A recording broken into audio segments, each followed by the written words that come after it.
Hi, everyone. It's Nathan, your humble dungeon master for the Reckless Attack podcast. This is a bit of a special call out here. You may notice later on in the back half of this episode some very interesting and wonderful music. The Agmar theme, in fact, that is played during the course of some very dramatic moments. And we wanted to specifically thank the person who created that music for us, which is Jay from Planet Arcana. Planet Arcana is one of our favorite podcasts. They are now our podcast best friends. We've set it out into the world. Sorry, J and B, you guys cannot take that back. It is an official status.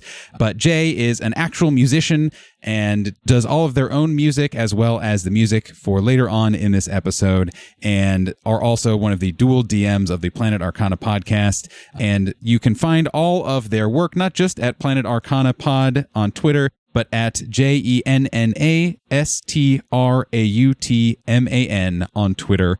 Thank you so much, Jay, for the wonderful music. Thanks, everybody. See you in the episode. Last time on Reckless Attack.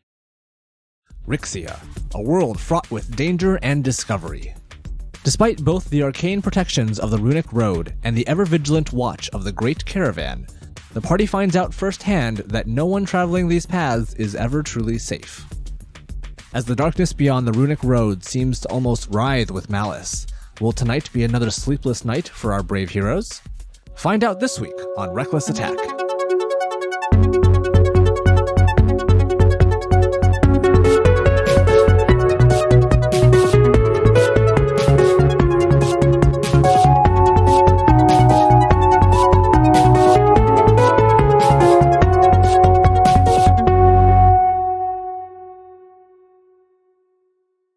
Hello, everyone. Welcome back to another episode of Reckless Attack. Yeah. Hi. Ooh, that was a good one. I could see, like, sometimes there's a little awkward pause. Sometimes I just get to delve into the next thing. But this one, there was an energy there. People were looking up. They were like, oh, we're jumping in. We're excited to play tonight. We got a nice energy here. But what are we playing? Well, we're playing Dungeons & Dragons 5th edition, as we are indeed an actual play podcast wherein we play Dungeons & Dragons 5th edition. My name... That's quite a coincidence. I mean, the conspiracy goes deep, Steve. I'm Nathan. I'm your Dungeon Master, and I am very excited to be amongst some of my dear friends here this evening to play a lovely game of Dungeons & Dragons. Let's go around and remind all the fine folks who all of these lovely people are. To my right is... Hello, my name is Steve, and I am playing Selv-Reflection, the currently terrified beyond belief dragonborn monk. Oh no. Who is gonna take a moment to collect legit, himself, I think. And to my right, Hi everyone, I'm David, and I play Kaskrin Brightmane, the Dwarven Warlock. Kaskrin is more or less used to fighting on the Runic roads at this point. David, the player, is definitely not expecting any of these encounters, and I am continually delighted. Oh, good. Well, good news. We can just shift the campaign, and then it can just be like, you guys are just, but I guess you'd be just like state patrolmen, and you're just going up and down constantly, being like, I don't know what's going to jump at it at this time. We switch guilds. Yeah, We're right. Caravan Guild now. Yeah, exactly. But in the paperwork, that's got to be something you can take care of in Agmar if you want. Yeah. And to my right, hello, my name is Jonathan, and I play Checkers, the Grung Druid, and his trusty frog pal, Mango. Checkers is lightly upset at once again having been woken up in the middle of the night when he absolutely should not have been. Correct. But it was probably for a good cause, so we'll figure that out in a minute. well, at least he has to be convinced that it was a good cause. Yeah, that's true. That's true. We'll see if that actually works out. I'm imagining just Checkers now is like holds a court every single time he's had to be woken up and does the gladiator style thumbs up, thumbs down as to whether it was a worthy excuse. Absolutely. And finally, to my right.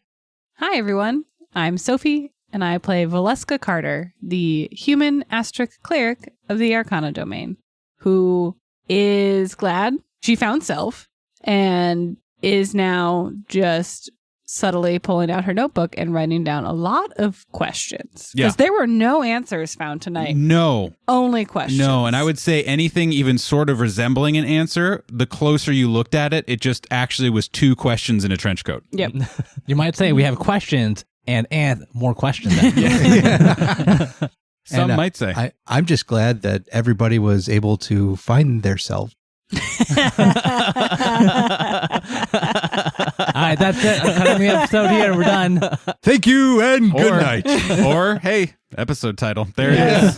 Finding yourself. Don't think that wasn't an option for this one. Fair enough. Well, we'll see where the night takes us. So our stalwart adventurers had a very strange occurrence. We had a lovely batch of role-playing, of travel, of description of cool things that happened on the runic roads as the Golden Tree Adventuring Guild continued on their way to Agmar, the Red City, their destination. And you got just so close. It's just you were right there. You set up for camp the last night. You knew that it's just a couple hours down the road. It's a little too dark to get there now, but it's right there. Our new future begins tomorrow. But before that new future happens, I believe Selv was taking first watch. Do I remember that correctly? Actually, was it first or second watch? I thought it was third, but Cut all of that. Ooh, yeah. I have a lot of notes tonight, you guys, and it's a jumble. Selv was on watch. Selv was on watch. And I think we can all agree that it's all Selv's fault that the rest was interrupted because I only blame myself. No, damn it. I walked into it again. We just keep setting them up. Right? If you just stop spiking them talking. down. I'm just not going to refer to Selv for the rest I remember there being a question as to, how did you come up with this name? And I was like, well, what's the best way to get a big pun out of this way? Playing the long game 13 episodes deep is no, I have laid my trap. You guys are going to keep walking into it. Yep. So out of the darkness of the ancient forests that surround kind of this portion of the runic roads came a strange, horrifying in a mechanical and flavor sense monster. And there is certainly no doubt about it. It is the Rixia definition of monster. It was definitely not a beast of some sort. And if it was some sort of mortal, oh God. Essentially, long story short, is that it was a strange skull, kind of shaped a little bit like a deer with some large antlers, and behind it trailed a batch of inky blackness, almost like a cloak, but darker than anything that you probably have ever seen. It seemed quite interested in Selv. Some would say only interested in Selv. It flew from out of the darkness. It totally wrapped him up and was targeting one of his greatest fears and phobias, which is claustrophobia. And it was just squeezing him tight and making it seem like he couldn't breathe. And as expected, the party jumped into action, but there was a lot of strange things that happened during that.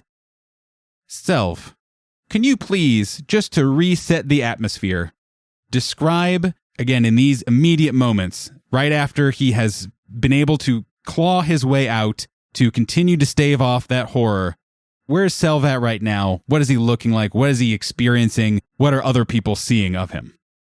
Selv is right now in a kind of like a combat stance. It looks somewhat defensive, but he is panting and breathing incredibly heavily. His eyes are enormous, and he's just looking around, and he has a very almost feral look about him, and just kind of like back and forth of looking, of not entirely sure that this creature has been actually defeated, and kind of still looking like he might get attacked at any second. So he's still very much in his fight mode. Aside from that, he seems almost rooted to the ground where he is. Like he's not moving. He's just kind of looking for where this thing went. Selv, look at me. You're okay. And Casquin slowly approaches, kind of like one hand, still has a dagger, but they're to his side. And he slowly approaches the scared Selv, trying to get him to calm down. Question. Is the skull still remaining? Or there's just nothing? If I remember correctly, the skull kind of disappeared into the blackness, and then the blackness almost sunk into itself, and then nothing. All gone. No trace. Interesting. Okay. Because I was going to say, Checkers might be kind of disappointed that there was nothing to poke at to make sure that it was dead. But one thing that might also happen too is Mango will sort of come up out of the trees and look upon what has happened and get a little bit closer to Selv, just kind of stare at you with like the big frog eyes. And slowly approach you and just kind of like lean against you to try and he senses that something's not quite right, so he's gonna touch you with his head and be like, "Self, you okay?" Yeah, and Val will slowly approach Selv, not yelling like Cass is, but just kind of quietly say, Selv, we're here. We will protect you. Selv eventually calms down. You see him blink a little bit and his breathing becomes a little bit more regular. And then he kind of relaxes his shoulders and his quarterstaff a little bit and just says, "What was that?" I don't know. It was an aberration of some sort. Unfortunately, we don't have anything left of it either. You can actually even see some of the other people who had come, because again, they're still all here. You see people who are now peering over at where you guys were looking at where this thing disappeared and trying to figure out what was happening, to no avail as well. Kaskrin looks at the couple of people that were woken up and came by. Yeah. So, did all of you see that? Mm-hmm. And kind of just ask them straight up, especially as they're soldiers. Something happened here tonight. Did all of you see the darkness? Did you see the deer antlered creature? Did we ever see the darkness? the fear deer darkness? I thought it popped out once. The deer antlers? Yes, it did pop out. Okay. It popped out one time, and it looked specifically at Kaskrin. Okay. So it's a weird reaction that you hear from these people because there was a lot of action. You were telling them, hey, stab this with a torch, and you were trying to give orders and marshal people, and everyone is just not really sure how to react, but pretty much everyone is like, I didn't see anything. There was a scuffle, and we saw the Dragonborn over there. He seemed to be running and struggling against something, and you guys told us to stab the air in front of him, so something happened. Yes, definitely. When we saw that part, and we saw those two guys, and he points to the people who were there as you guys were emerging, and we saw them doing something. That's everything that we saw. And as they point over to those other two guys, you see both of them look shaken. Kaskrin will go up to the one with the spear and say, and you, soldier, what did you see? It is a human man, and he says, I was just out being on patrol, keeping an eye on stuff, warming myself by the fire, and I saw this thing come out of the forest, and I saw your friend over there struggling against it, and I jumped in to help, but I saw it. While Kaskrin is interviewing people, Val will try to guide Selv back to the wagon. She won't force him, but like kind of grab him by the elbow and just like walk him over by our campfire or something and sit him down. Just start making him a cup of tea, something to just like calm him down. Selv is still breathing heavily. Yeah. Like he had just been through some kind of extreme exertion. Yeah. So she's just trying to get him to calm down, not tell him everything's okay or anything like that, but just get him as much back to himself as she can. What was that? Did I ask that already? You did. We said all we really know is that it's an aberration. Selv nods as if that makes perfect sense to him. Mm-hmm. Hard to tell if he knows what that is or not. Yep, fair enough. And from out of the corner of your eye, Val, you see, actually you probably hear first a small clop and then see a very sleepy donkey look up at you, look over at Selv, kind of blink lazily, walk over to Selv, and then just curl up right next to Selv and immediately go back to sleep. And Selv kind of like probably doesn't even realize he does it, but he just kind of like puts a hand on Hodie's neck and just kind of starts petting. And so it's kind of like an absent-minded thing that he's doing. Should and this is the soldier you're just talking to. Should we go get the trail masters or something? We're supposed to, this isn't crazy to have these sorts of attacks, but we're supposed to go. Definitely make a report. Okay, we'll go, and the kind of the group who came, we'll go and tell them what we saw, but mostly what you saw. We'll tell them to come. Why don't you take this soldier and Val will point to the one who was stabbing the darkness, and then two of you stay here for extra patrol. Certainly. And he takes the guy who had the spear, and just grabs him gently, respectfully, but kind of leads him towards the direction of the front of the caravan. As that happens, you see the other guy who is now holding a broken broom handle in his hands, and he just looks at you guys and is just, so we don't know what that was? Unfortunately, no. We don't know what it was. Thank you so much for your help. So I actually have a question for him. So this is going to be a weird question, son. But when you were hitting that creature with the broom, Yeah. what did it feel like? Did it feel like you were hitting something solid? Did it feel like it was passing through? It was a little weird, like it was almost thin, if that makes sense. But yeah, I definitely hit something when I hit it. Oh God, was that your friend? Don't worry about No, that. no, it's okay. You Yeah. were doing a good thing. Oh, okay. We appreciate your help. And this is going to be weird too, but It's all weird. That's very true. yeah. Obviously, you were frightened. Everyone's frightened seeing something like this. But Yeah. do you remember what was going through your head as you were trying to fight this thing off?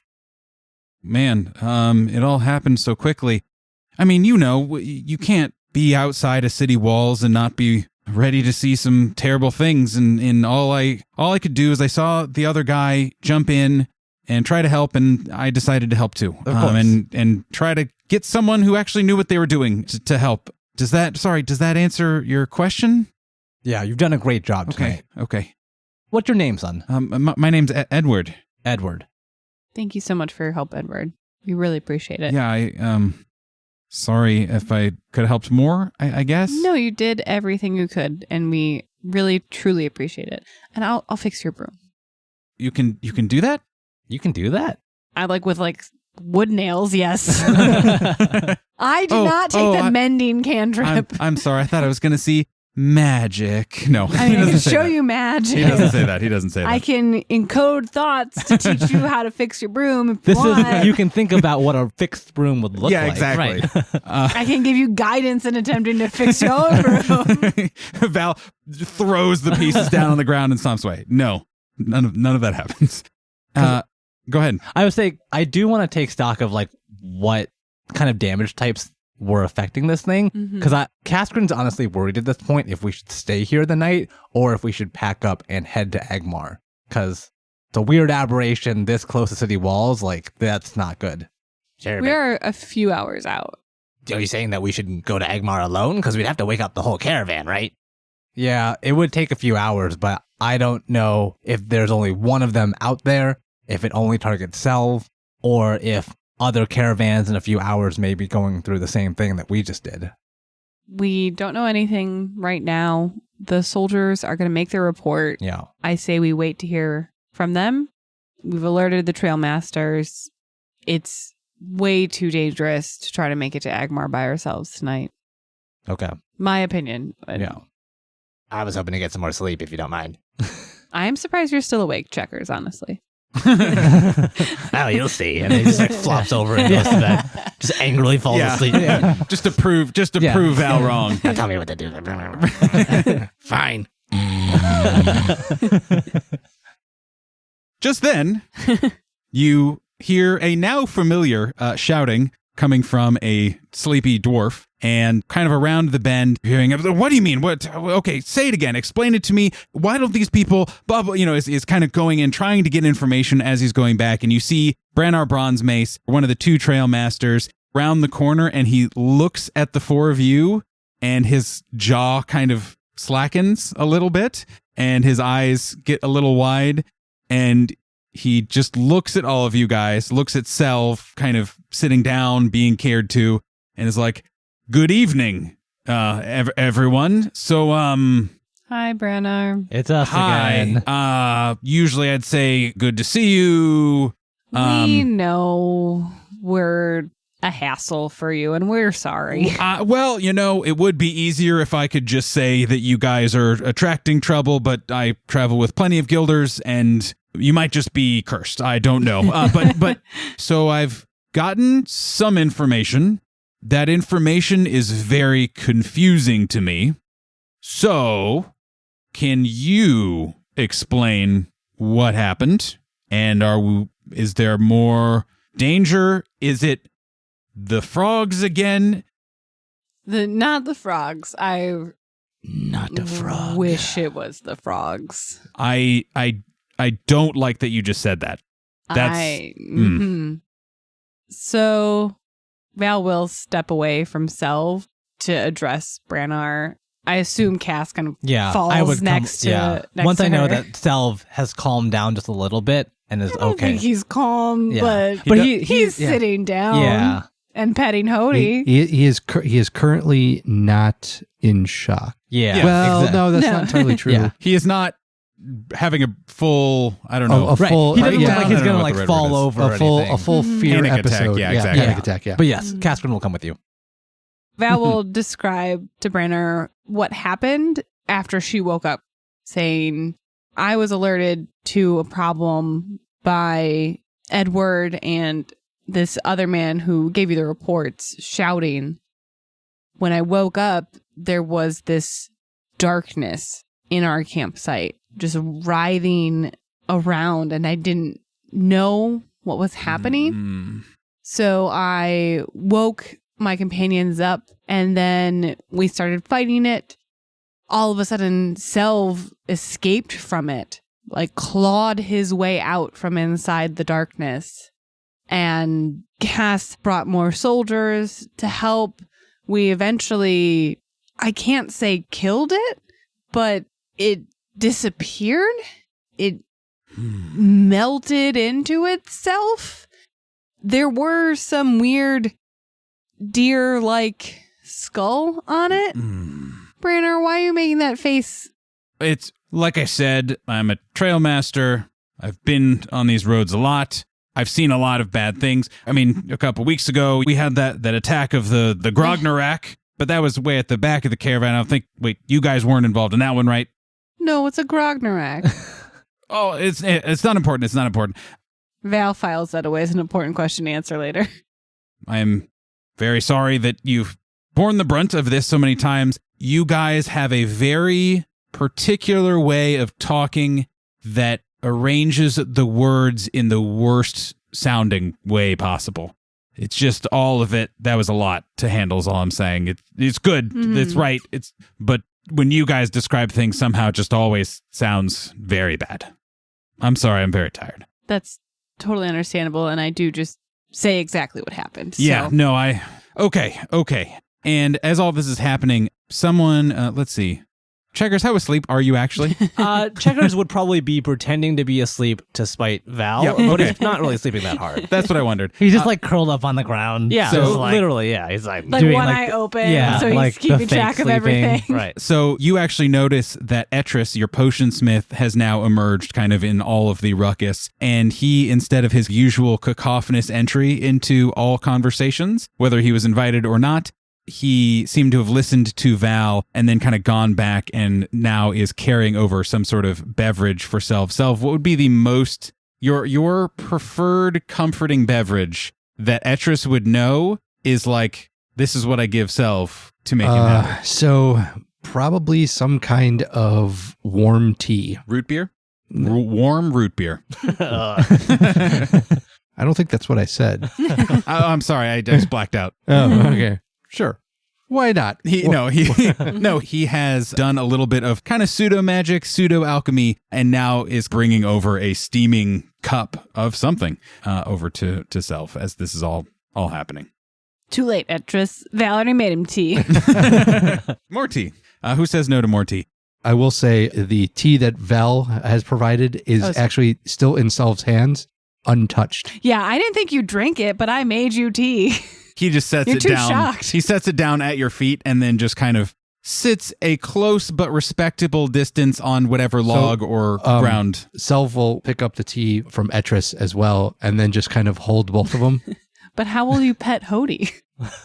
He has an elbow. Yeah. Yeah, so there's like a little clawed foot. there's like Is your tail chicken wing. prehensile? so I've been playing it as assuming that if it eventually Selv is able to trip things, he could actually spin and knock things over with his tail. Mm-hmm. But it is not like a It is It's not a monkey prehensile. tail. Yeah, like a- It is. like a It is fifth arm. controllable, but it is not like It's not fine for motor it's not for skills. delicate work. Yes. Yeah. So like he could have his tail go up and drape across Hody. But he couldn't pet But- Hody with well, his tail. it would be large, broad strokes, and it would Yeah. probably ruffle wrong direction, right direction, wrong. You know, She'd be fine with that, though. Yeah. Oh, and also, not to interrupt the dramatic scene, we got questions recently.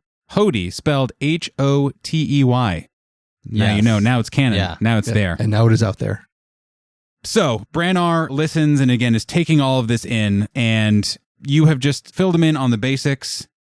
Kaskrin would give more of a soldier's report. Like, Valeska described a lot about what happened, but Kaskrin would describe more of the quote-unquote mechanics of it. Yeah, totally. Like, it took cold I like that. damage, it took broom damage. These 3 soldiers could see it, these 3 soldiers could not. It came from that direction.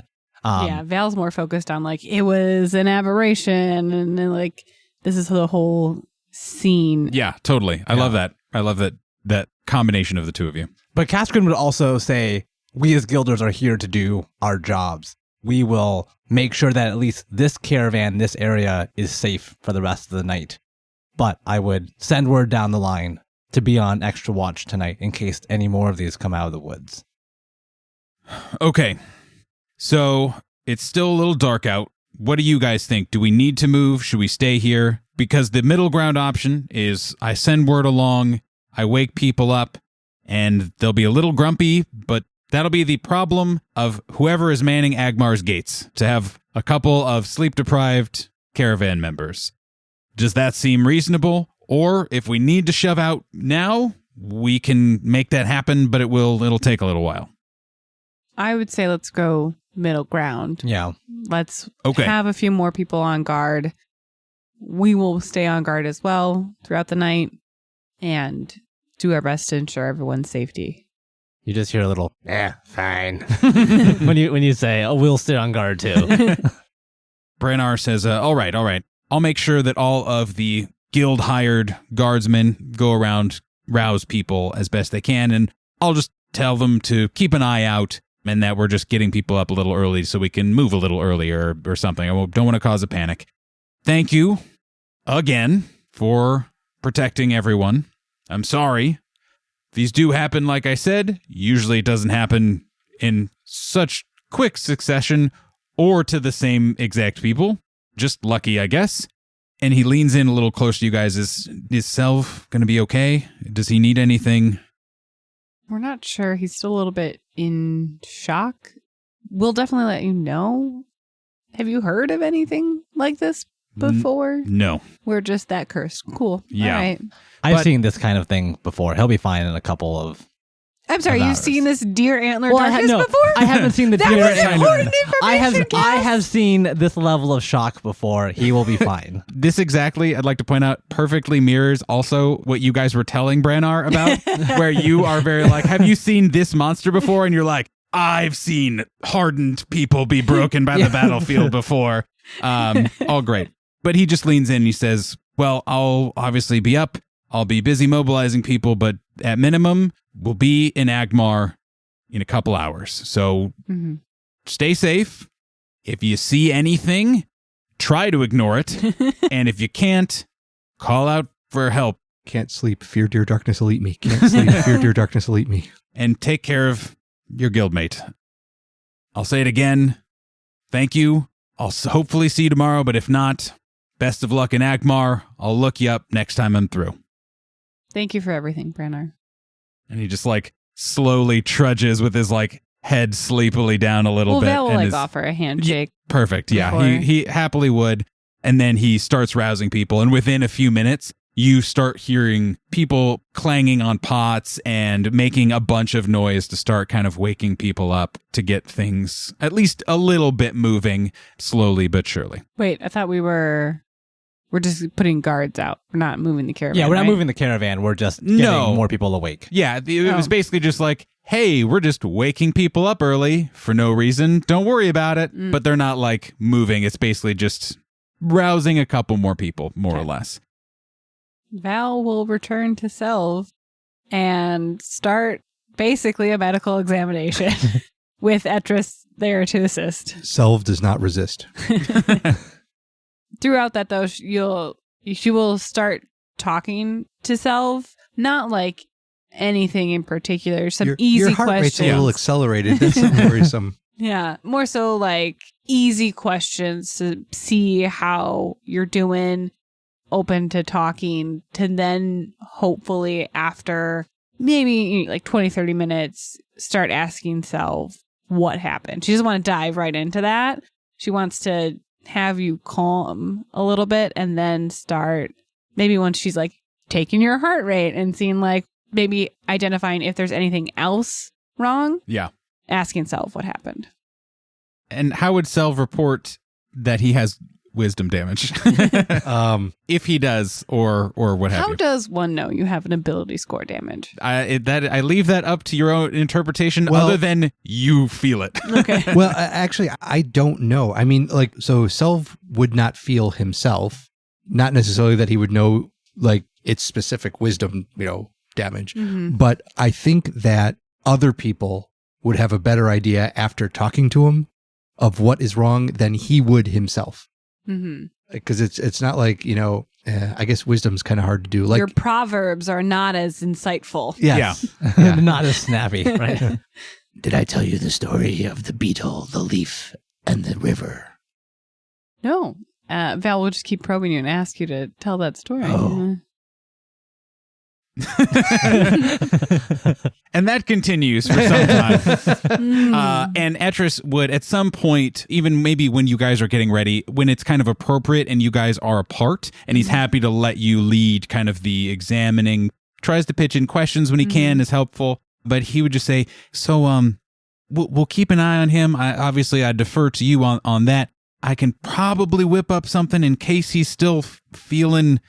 Well, you saw it. You know what I mean. If he's still feeling a little brain foggy, I could probably figure out something, but it would take a little bit of time. Who knows? Hopefully a good night's rest will help. I don't know, but we'll make sure he's right is my point. Yeah. We are the river. Yes. Mhm. Yeah, bud. Hody looks at you as you do that, like wakes up at that, looks at you, and then just like gives one of those big sighs and just... and resettles back onto the ground. So Checkers would say in Frog over to Mango to take up position sort of around the back of where the wagon is, just to fill up some of those holes. And then Checkers would steal the broken broom handle from Val as she's busy with Yeah. Selv, and then hop up onto the top of the wagon and just keep an eye out in the other direction, making sure that everyone is safe for the rest of the evening, hopefully. Mhm. And in your hand, you can tell this broom handle is magic. Oh, No. wow. No. Checkers broom wielder. Yeah. Do some like preemptive pokes just to see if it's better Just than the stick. to try Is it the stick out, better? yeah. Hi, everyone. It's the mid-roll, and this is the mid-roll where we have finally kicked Nathan out of the podcast. We did it. We're There free. are no more rules. We're free. We're finally free because at the table we have myself, we have David, we have Steve, we have Sophie, and Nathan is just sitting over in the corner dejectedly as we have all decided to mutiny. We have thrown off the yoke of D&D 5e. Please, someone. But hi, everyone. I'm Jonathan, and I'm here with the mid-roll, and we would love to tell you more about all the awesome stuff that we are currently doing as part of the Reckless Attack podcast. So if you haven't already, check us out on Twitter. What's our Twitter? Our Twitter is reckless_attack, where our DM, Nathan, who is non-existent at the moment, posts a lot of really fun content throughout the week. He is very busy on there.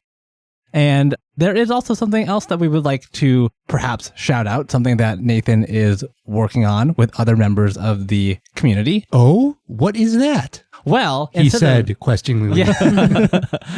Well, instead of me talking about it, Sophie. I literally have no idea what you're talking about. Okay, perfect. I'm not following this mid-roll at all. I'm so sorry. This is a mess, but it's great. Keep going. Well, instead of her talking about it, Just give me some clues. Yeah.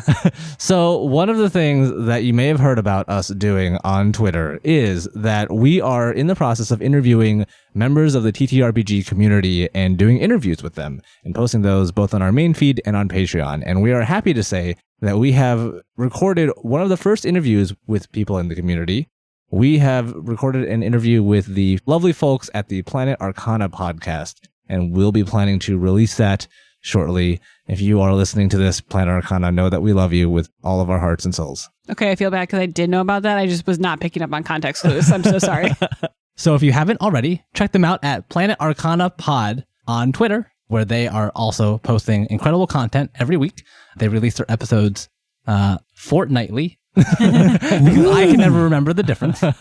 And Every 2 weeks? yes, every 2 weeks. And we look forward to releasing our interview with them sometime soon. Woo! Don't forget about our new adventure. Oh, yes. And then while you're checking out our Patreon for their full hour-length interview, be sure to check out our Patreon for our latest adventure written by our very own non-existent DM, Yeah. Nathan. Something amiss in Oakfield. What could it be? I don't actually know. Who No, that knows? is. The DM knows. It's also on coffee. Yeah. It is also on Coffee, so please check us out there where we'll also be posting fun new content. Thanks for joining the midroll, everyone. We'll see you later. Send help. Quiet you.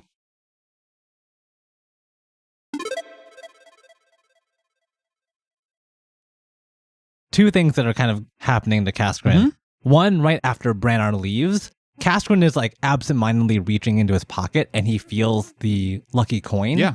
And he's just kind of like, again, absentmindedly flipping it back and forth in between his fingers. But there's that moment of like, lucky, unlucky, lucky, unlucky, as he's like moving this coin and it kind of settles on the unlucky side of it, accenting what's happened tonight. Definitely. And then the second thing is, I imagine too, right before you are like telling Mango to take a position somewhere else, Kaskrin is sitting basically in front of where the creature came out of. Sure. He's just like sitting like crisscross applesauce, looking into the darkness, seeing what he can see. And after a few minutes, Mango comes up from behind him and just rests his little frog head on Kaskrin's head. And like doesn't say anything, but there's just that image where Mango's just like bloop. Yep. And Kaskrin's just like, yep. Yep. Hi, Kaskrin. And then Mango has to go off. Yeah. I hope you mean Junior, No, like Mango. a big old, like, a medium-sized frog. Yeah. sitting no, on. it's just his head, like Oh, resting his okay. chin Yeah, just on like Cass's his, head. resting his chin. I was literally just like, Cass has some strong neck yeah. muscles. yeah, I mean, you carried a tiger a couple sessions ago, but that's what I get for, I guess, making sure I had it's my just notes like in order. His like I just- stomach is up against Kaskrin's back, and And Mango's just resting his chin on That his wisdom head. damage sucks, doesn't it? Yeah, no joke. Sheesh. And then Checkers just, starts ordering Mango Yeah, around and yeah. he has to go somewhere. And then actually after several minutes of you examining, Self kind of looks down and just goes, Hody, when did you get here? Just kind of does that like little exhale through its nostrils. because, wisdom, perception. Yeah. Okay, so bit of a, montagey kind of thing. Over the next couple hours, the caravan slowly but surely churns to life.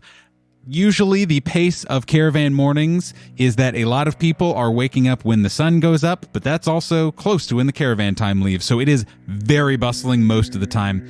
But today, it's a little slower, a little calmer, a little weirder, certainly, because it's happening in dark. There's a little confusion, but most people are just going about it and eyeing their next destination. The caravan train eventually starts moving along the runic road. As always, you see wagons in front, wagons behind. It stretches out on the great runic road, again, as it has for many weeks now, until a couple hours later, beyond an old but sturdy stone bridge spanning a rushing river, you see it. None of you have ever seen what sprawls before you now, other than perhaps a drawing in a book, but there is no mistaking what this city is. There are huge, towering city walls dyed almost blood red, a deeper crimson hue than any natural stone you've ever seen. These walls stretch upward and outward, lending both awe and a strange, almost unspoken menace to them.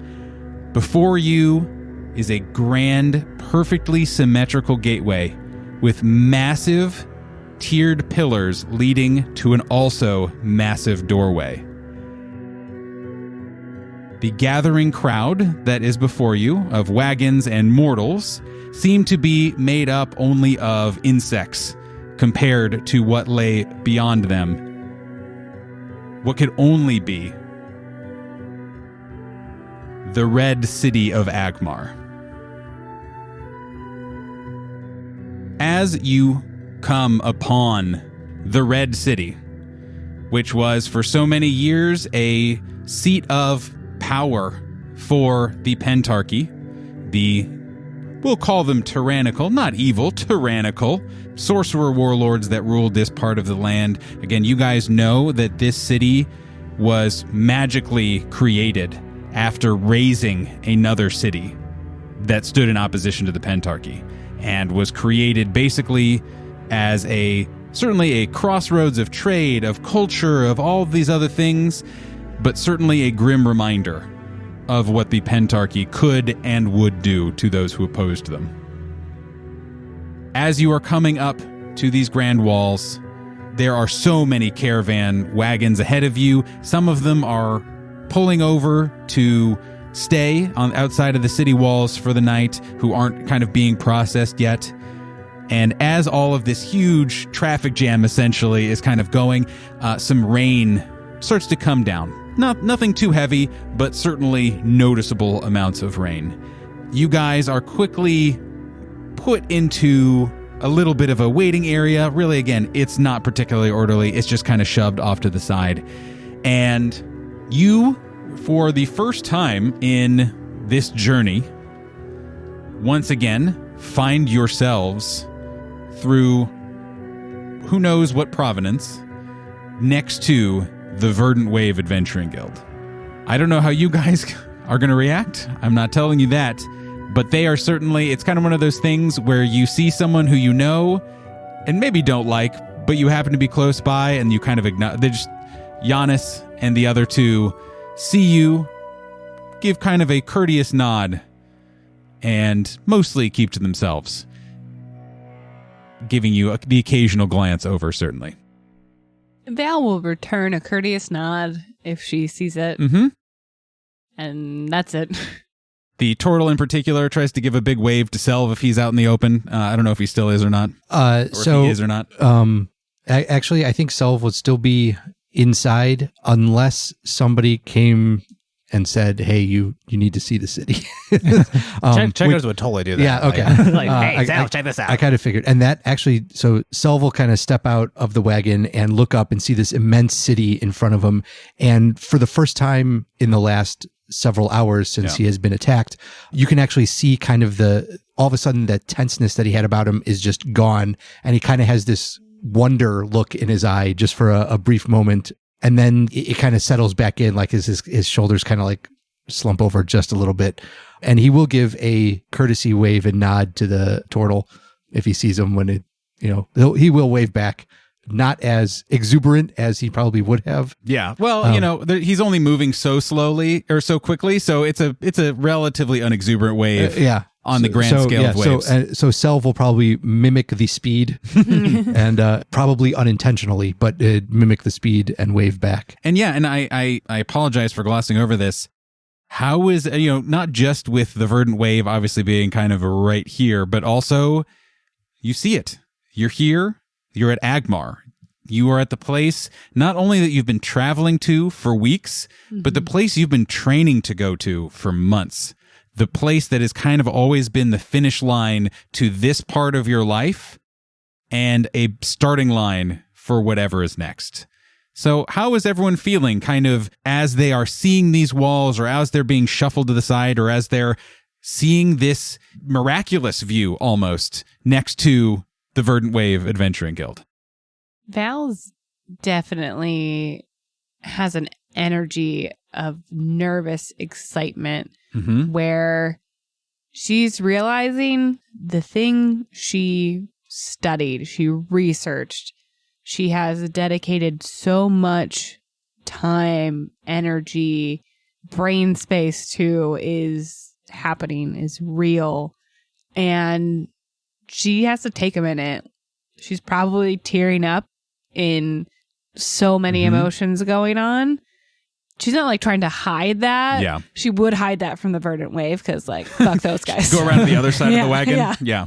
But it's a lot of excitement and anticipation that she doesn't really know what to do with. It's like, it's all building, but she's not at the guild hall yet. She's not in the gates yet. And it's just like, all of this is like tensing her up in a good way. Yeah. And making her I got this very excited. image of, was it Kristen Wiig on Saturday Night Live where she's like trying to keep that secret. And it's like, Yes. Yeah. Yes. That There's character a where she's lot just of- very yeah. excited. If she has too many emotions happening, she'll center herself with a quick prayer and maybe a quick jot down in her journal as like time allows. Perfect. So after Checkers would go into the wagon and say, hey, Self, come check this out. It's cool. Checkers and Mango would jump up to one of the nearby trees along the Runic Road and just try to get a better view of the red walls of Agmar and maybe try and see over them a little bit. And you just hear from the top of a nearby tree, cool. Yeah, you actually, this is almost a silly question in that I'm talking to Checkers, so I probably know the answer. How high are you willing to climb to get any amount of vantage point? How high are the nearby trees? Yeah, that's what I thought. Okay. Is maximal Yeah, is the right. amount of climbing. Right. Um, And even at the top of the tree, he might actually like stand on top of Mango's head and then jump. and on his tiptoes just to get the best view possible. yeah. and then occasionally jump up. Yeah, just right. use your vertical jump and squish Mango a little bit. So I'll say, because you're doing that and have such a high perception, I'm not going to make you roll for it.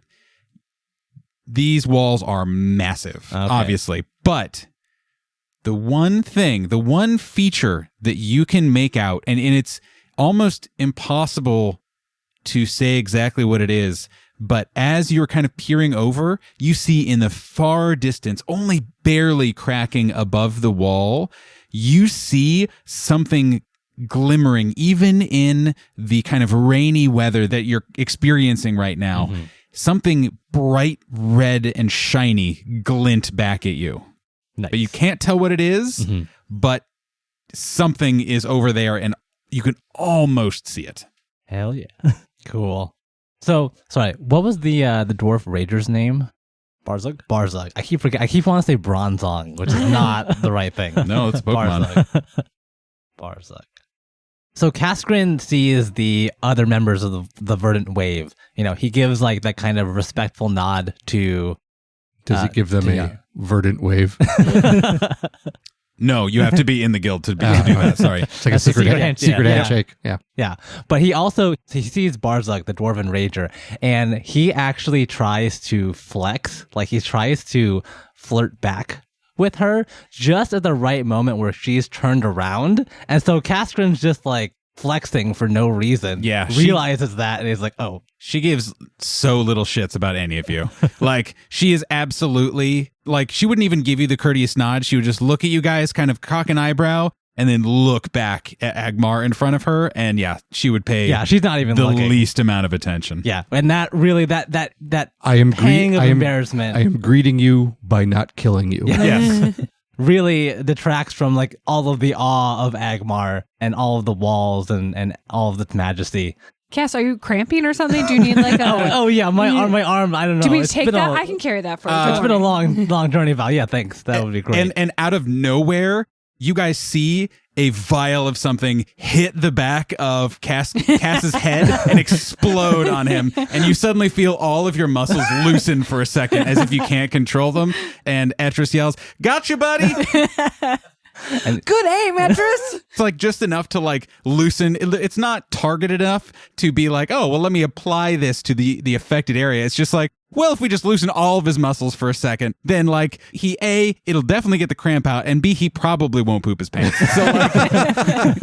So like, I think Wait, do you have to do Constitution saving? There is no, Etris is a professional. there is a fine line. Yeah. And he is riding it. Yeah, exactly. And again, it's only for a moment, but it's enough that if you were cramping, boy, it would have really solved your problem immediately. Kaskrin was really hoping to walk in dramatically, and now he has to get dragged in. He's got to like kind of loosen up, Yeah. relimber a little No, bit. I think you're still upright, but you can't hold anything. yeah. Yeah, again, it comes back quick though. Again, Etris, he's very good. Your arms are sort of Yeah. Just flailing. I got those noodle arms. It's a no bones day. Future listener, 5 years from now, as we're becoming one of the greatest D&D or role playing game podcasts in the world, there was once this old pug. No, you Google it yourselves, and things move slowly. Like there are so many people, and it's a giant gate, but it's a gate that they're letting everyone through. Have you ever been in those lines that you can't see the front of, and you just must assume like, well, they have to be letting in like one person at a time because how can this possibly be moving so slowly? And so you guys, even over the course of like an hour, a couple hours, move like nowhere. So you guys spend a lot of time. You really get to know the cracks and crevices of the great red walls of Agmar, and also get to spend a lot of awkward time next to the verdant wave. But after a couple of hours, you hear something interesting. I would like to call the gate the bone saw, because we're not going nowhere. Get out. No. I'm leaving that in. From winding in between all of the wagons in front of you guys, again, and there's a lot of activity. A lot of people are kind of getting a little grumpy at this juncture because they've now had to get up early, traveled for a couple more hours on top of weeks of travel, and are now waiting right there. It's right there. It's a big gate. Why don't you just let us all in? Somewhat noticing that people are getting annoyed, Selv will actually take out his flute at some point during the wait and begin playing, but occasionally there's an off note. And he'll kind of like snap back and try playing it again until either he gets really annoyed looks or until he's able to actually complete a song. You get about 3 bad notes in before Barzug, the Dwarven Verdant Wave Rager, glares at you a lot. Okay, then we'll tuck the flute back in. She doesn't say anything, but you feel it. Yeah. So from in between all of these wagons, you see 2, how do I want to put this? You see 2 notable figures. We'll say that. First, I won't say who you notice first, but who I will describe first. You see a large cutting figure, totally clad in scale armor. Think classic Roman centurion kind, where they kind of have, that like a red skirt almost, lots of pleated scales all over, and has a big sword strapped to them and even a huge like tower shield that they are carrying. Except the scales, so they have a sword strapped to them. They have a big tower shield that they're also lugging seemingly with no effort whatsoever. And over their head is a very intense helmet that has a faceplate on it that is a stylized skull. And they even have the kind of classic Roman centurion like red mohawk over it, but is walking with no amount of malice. Val, I'm not going to make you roll for this. You would know what this is. You might be surprised that you're seeing it, though. Okay. This is one of the Pentarchy's undead shock troopers that is walking towards your caravan. The Pentarchy, a lot of their most fearsome force, were made out of undead creatures that they had animated and put in some amount of, for some people, intense armor, or they were just kind of your run-of-the-mill cannon fodder undead. But there's no mistaking this creature has all the regalia and making of some of the most fearsome soldiers of the Pentarchy, is walking towards your wagon. Val is like rapid fact checking her own knowledge of like, when were these last seen?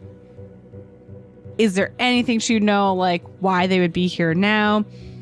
Vibe check, is this an undead creature? Yep. Vibe check if it's an undead creature first, then fact checking dates and times. And if her vibe check fails, she'll just turn undead. Just fuck it. Go for it. Go away. Get out of here. Yeah.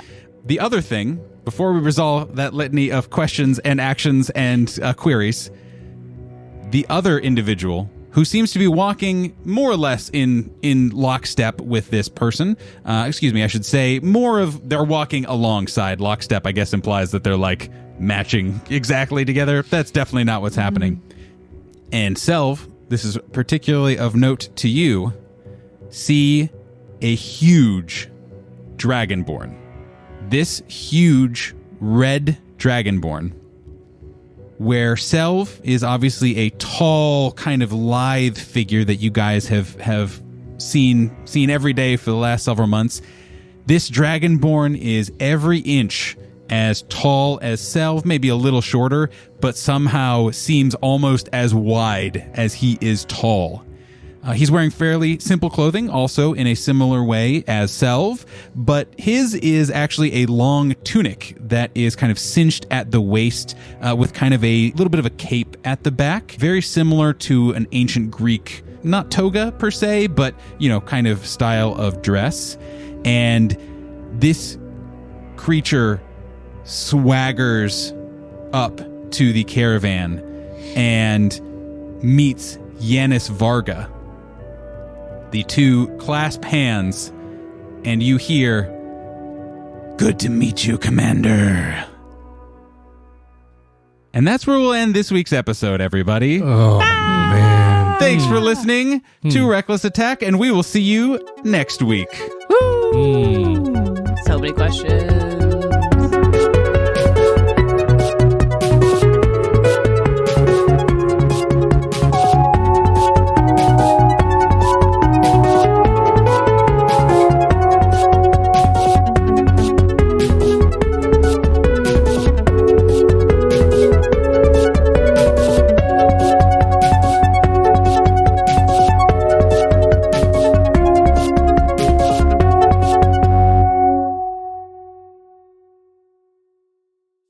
If you love Reckless Attack, you'll love the people who helped us make it possible. Our logo artist, Maggie Pearson, character artist, Borg Cinnabon, and website designer, Donnie Chung, put together all the visuals you see for our podcast. We have some fantastic music, too. Our opening and closing theme was written by Chicago-based composer Megan Carnes. We also used the works of Michael Gelfi and Alexander Nakarada for our background music. You can find all of their social media links and more info about them on our website, recklessattack.com. See you all next time.